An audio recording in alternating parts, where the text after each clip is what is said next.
Olá, boa noite. É bom ter-vos cá novamente, depois de mais um dia de trabalho e de cansaço físico, não é? Eu sei que eu lembro que fosse ocupado por estar connosco e eu agradeço-vos imenso a vossa presença e, como tal, e acredito que pela graça de Deus ela será compensada como tema que temos para partilhar convosco. Reparem que depois o tema que temos para partilhar convosco trata da esperança cristã perante a morte.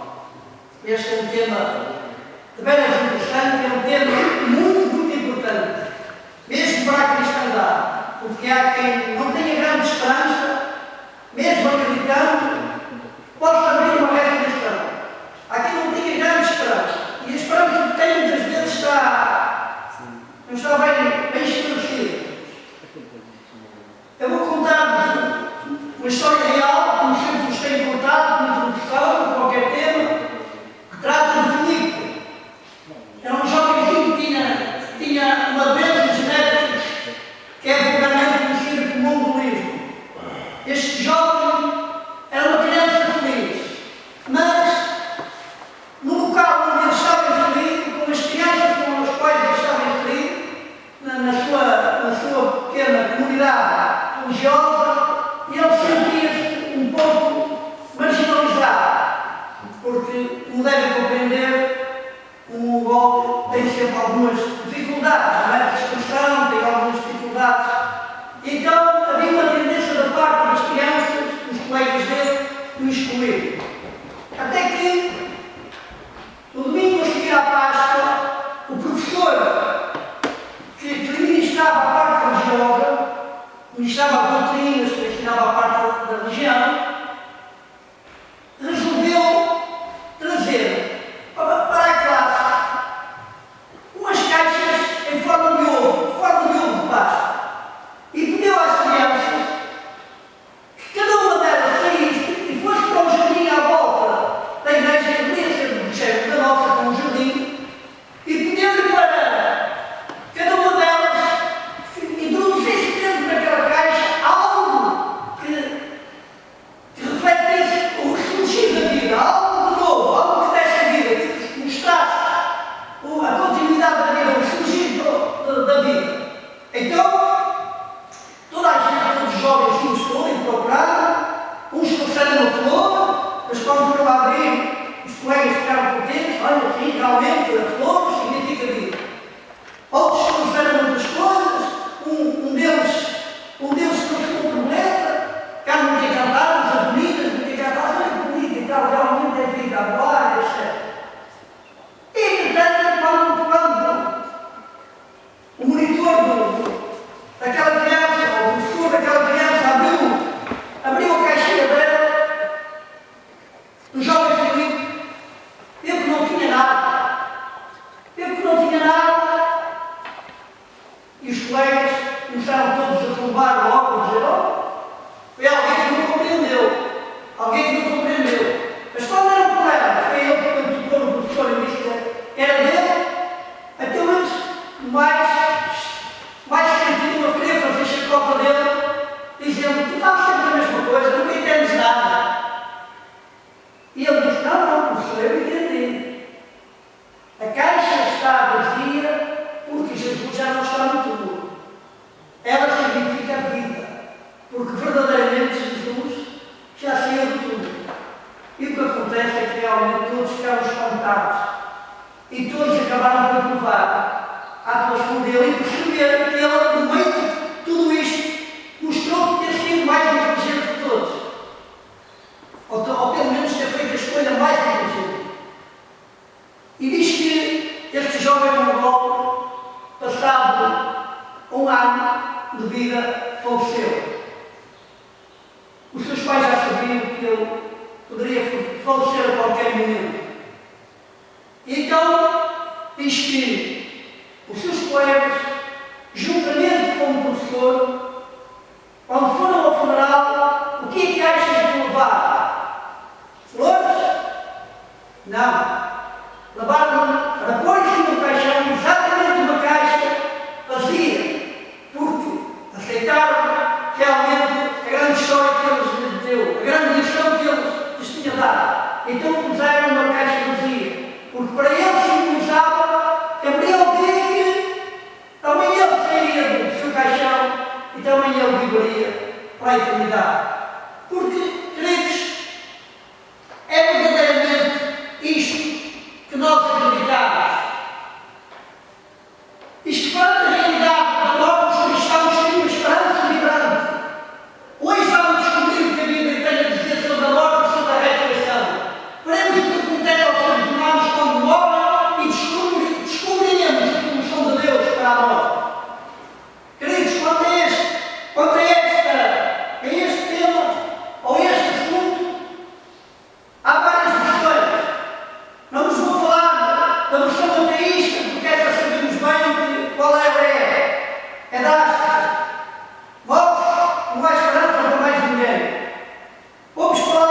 compreende?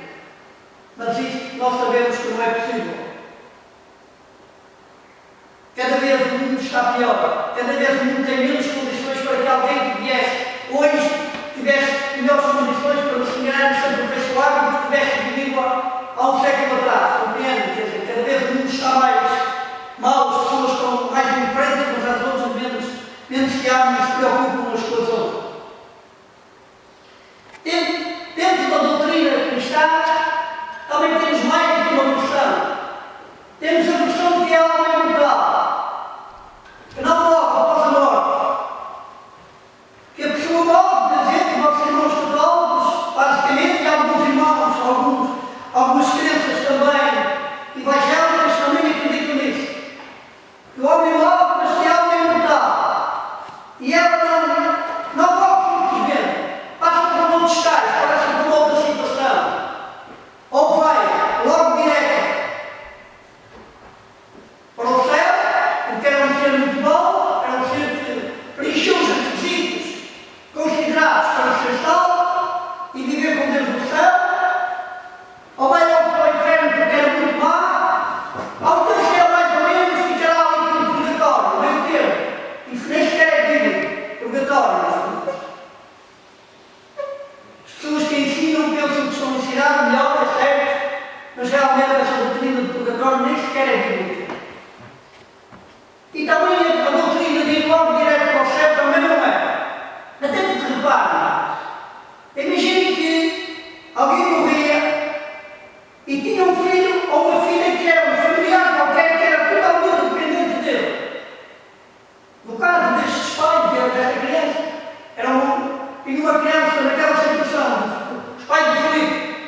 Imagina que a mãe, que era a pessoa que mais perto estava de morrer, e de repente, como era uma pessoa, como era segundo, essa criança ia logo para o céu. E estava no céu a ver aqui o seu filho a sofrer, a degradar-se cada vez mais, a sofrer cada vez mais. A questão que se levanta é: o céu era aquilo para aquela mulher.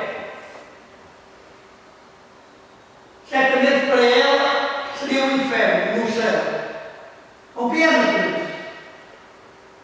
Mas nós vamos ver o que é que diz a Bíblia acerca disso. Nada melhor do que a Bíblia para nos falar acerca da verdade, acerca daquilo que nós podemos crer com todas as forças da nossa alma. Vamos ver a natureza mortal do homem e o estado do homem na morte. Vamos começar por aqui.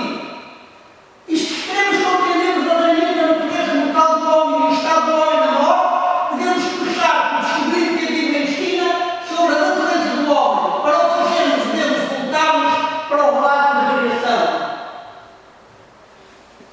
Se abrirmos as nossas Bíblias, se formos às nossas Bíblias e abrirmos no capítulo 2 de Gênesis, versículo 7, lá diz que Deus fez o homem de pó, moldou o homem de pó. Depois soprou nas suas narinas o Espírito, o seu Espírito. E como resultado destas duas realidades, primeiro do corpo que ele fez, depois do sopro que ele meteu nas narinas daquele corpo, então surge uma terceira realidade, que é aquele corpo que torna-se alma vivente. Porque um corpo sem espírito não tem vida.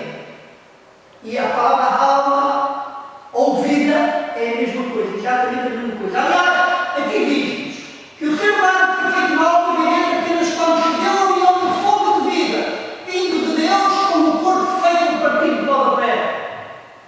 Portanto, a Bíblia entende por alma, néctares, o que resulta da união do corpo material com o espírito, representado neste poder vital vindo de Deus que dá vida. O ser humano é alma vivente